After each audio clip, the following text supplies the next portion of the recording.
Жаңы жыл жөнүндө эмне дейсиз дейт. Эми жаңы жыл деген сөз мына бүгүн эски күн болуп калды, эртең жаңы күн дегенде эле бир кетет келет деген эле сөз.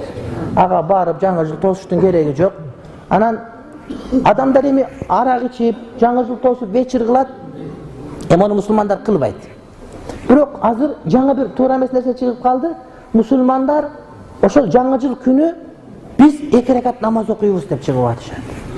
Sen mine жаңы жылды бул арак менен тоса, сен намаз менен тососуңбу? Бул бидат. Жаңы жыл күнү даватка чыгабыз дейт. Бул бидат. Жаңы жыл күндү ибадат менен алек кылба сен. Сен үчүн катардагы күн болсун. Эгерде дайыма даватка чыгып жүрсөң, ошол күнгө туш келип ката туш кала берсин, пожалуйста. Бирок адамдар ушинтет экен, саат 12 болгондо туң дегенде мен Аллаху акбар деп 2 ракат намазга турам. Жок, бул бидат. Сен менен намаз менен тосуп атат. Анда сен эмне фаркың калды?